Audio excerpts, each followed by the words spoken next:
Alright, 8th grade. So this is where functions get a little bit more interesting. So far we have talked both last year and this year about linear functions, where when you graph them you see a straight line. In this section 4-3, patterns and nonlinear functions, this is when your functions are going to start to curve. So we're going to see way more curves than we have seen, meaning our data isn't changing quite as consistently as it has been. There's one vocab word here, which is nonlinear function. Go ahead, pause your video, do your heading, your vocab, and then come back. So a nonlinear function is a function whose graph is not a line or part of a line. So they're talking about a straight line. It's not a straight line anymore. And it is still going to pass the vertical line test. I'm going to make that clear. So I know last year in class when we had talked about functions, I showed you what some of these look like. A linear function, you're going to have a line like that. Sometimes it's discrete, sometimes it's continuous. Remember, it can go that way, it can be a horizontal line, it just can't be a vertical line. Nonlinear functions, though, are going to be curved. So they can look like that. Okay, they can look a little something like that, which is fun. They can look like a V. Okay, so each side is straight, but together they make a V. These can all be turned in different directions. They can be moved around our graph. You'll learn a lot more about that next year in high school algebra. But for now, we're going to talk about some of these nonlinear functions. In problem 1, it's talking about the area of a pizza. So a pizza, a round pizza, we're going to talk about pie. Hence why some pizza shops are called pie shops. And some places they call pizza pie. Because they're me. Alright, so the area A in square inches of a pizza is the function of its radius R in inches. The cost C in dollars of the sauce for the pizza is a function of the weight W in ounces of the sauce used. So depending on how much the sauce weighed, the more it weighed, the more it's going to cost. Makes sense. Graph these functions shown by the table below. So they give us two different tables. The first is the pizza area. So the radius, as the radius increases, the area increases. The second is that sauce, as the weight of the sauce used increases, the cost is also going to increase. So they show you the two functions, and if you don't have your book handy, the pie one looks like that, and the sauce one is a line.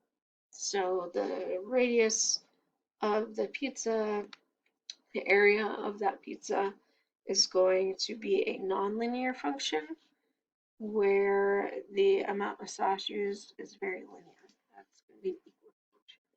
The next thing is the got it. So if you would go ahead and pause your video, try got it 1A, and then come on back. Got it 1A. I think we're still talking about pizza. It's making me a little bit hungry. So the table below shows a function A of the original area of a piece of paper that remains. Oh, so this is not pizza anymore.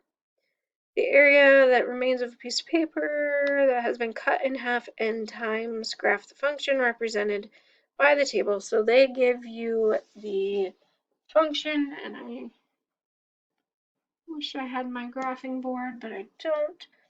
So we're going to do the best we can. The x is number of cuts. That's 1, 2, 3, 4. And the y is a fraction. So I'm actually going to go by 16th. So 1/16, 2/16, which would be 1/8. 3/16, 4/16 would be 1/4. 5/16, 6/16, 7/16, and 8/16. poor planning there.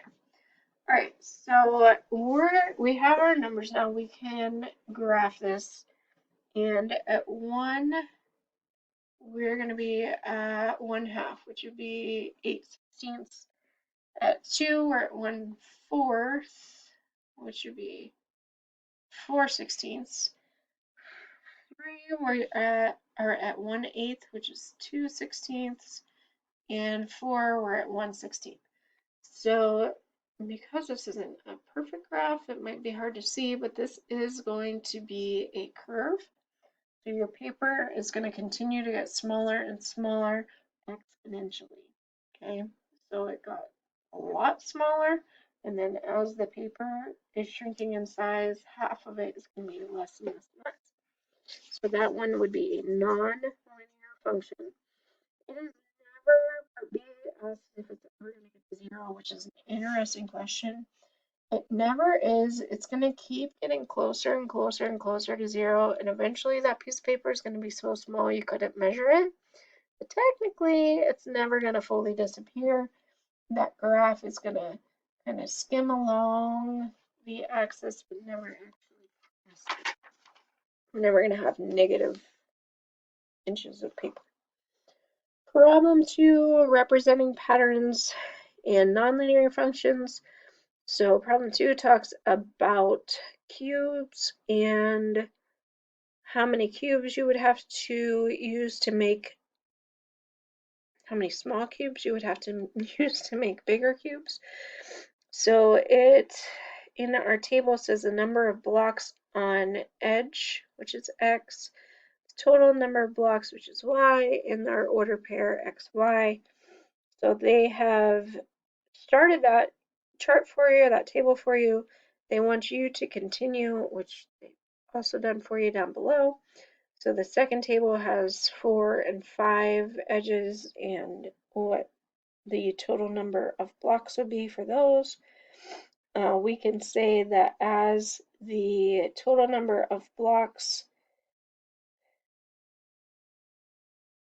on the width of our cube increases, the total amount of blocks in our whole cube is also going to increase. And it is actually a cubed function, which is a pretty cool thing. So y equals x cubed. And they have shown us what the graph of that looks like, which is kind of like this one, but it's the other direction. They got it here, talks about branches of a tree. And they show you the first tree only has 3 branches, but then each of those branches gets 3 little branches, and each of those gets 3 more little branches. So it's growing exponentially. And they've given you a table for how that's working. It says the number of figures, so like tree 1, tree 2, tree 3. And each time, each branch is getting 3 more branches. So they want you to figure out how that's growing. They have done 1, 2, and 3 for you. So the first figure would have 3 branches. The second has 9, which is 3 squared. The third has 27, which is 3 cubed. So the fourth would have 3 to the power of 4, which Mrs. Quinnick is struggling to think what that would be. Would be 81. And then 3 to the 5th power would be 243. So this, again, is exponential growth. Your graph would end up looking like that. And your equation, as I'm guessing you have figured it out, would be y equals 3 to the x power, because the exponent was actually the thing that was changing every time. So as we increased, our exponent was increasing. First it was 3 to the 1st power, then 3 to the 2nd, 3 to the 3rd, 3 to the 4th, 3 to the 5th. Alright, problem 3, we are writing a rule to describe a nonlinear function. So they gave us a bunch of order pairs here, and they have put it into a table for us. Our x's, our domain is 1, 2, 3, 4, and 5. Our range, or our y's, 2, 4, 8, 16, 32. So these are similar to problems that we've done in that you are looking to find an equation but these are going to have exponents because there's exponential growth, not linear growth. Linear growth means you're going up evenly. Exponential growth, you start out slow and go really fast, or vice versa. So when we look at this one, they, I think here, are kind of giving us tips, which I had done this with you last year, where you come up with a rule, you see if it works for your other order pairs. That's what they're doing here. They came up with y equals 2x, y equals x plus 1, or y equals 2 to the x power. So they came up with 3 different rules, and they're trying those rules with their different order pairs to see if they work or not. And you can see they did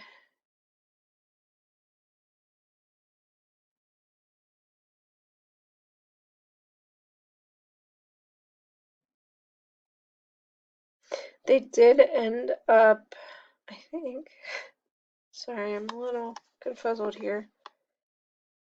Oh, they did end up figuring out which order pair it was, which is the one with the exponent. Go figure, exponential growth, which is y equals 2 to the x power, and they checked it with all the order pairs, and it does in fact work. You are to try this with God at 3, so pause your video, and then come on back. Alright, so for God at 3, they give us order pairs of 1, 1, 2, 4, 3, 9, 4, 16, and 5, 25. So you can see that our x's are going up by 1 every time, which is handy. Our y's go up by 3, 5, 3, 5, 7. Ooh, I'm guessing this is 9. Yeah, 3, 5, 7, and 9. So they're going up by our lovely odd numbers there. 3, 5, 7, and 9. We are supposed to come up with an equation here. So you might think of a few different equations that you want to try out and then start trying those in your order pairs. When I look at this, I'm noticing a very strong relationship between my x's and my y's. So if I look at all of these, I'm seeing a relationship. I'm going to give you a little hint. It's called perfect squares.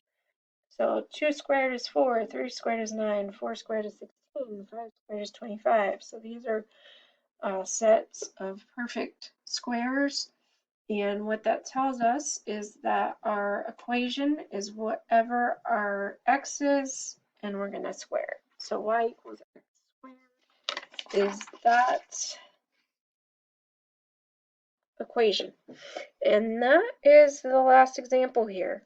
So again, this is similar to what we did last year. The difference here is you're going to see a lot of exponents, which we didn't really see last year. Last year we worked more just with linear functions, which is something like y equals 2x plus 3. Okay. This year we are adding some nonlinear functions in the mix, and that means we're going to be adding exponents. So we're still doing the table, graph, function situation where you're given one, you have to come up with the other two. But just remember, these are going to be nonlinear, so your graph should not be a straight line, and you're probably going to end up with exponents in your equations. All right, what I want you guys to do is try a few of these, and I know they don't give us a whole lot to try, so let's do 7 to 15, just the odds. So just a few of these to try. We will go over it in our Zoom on Monday. If you have any questions, you can ask them then, or you can post them on your class's discussion board.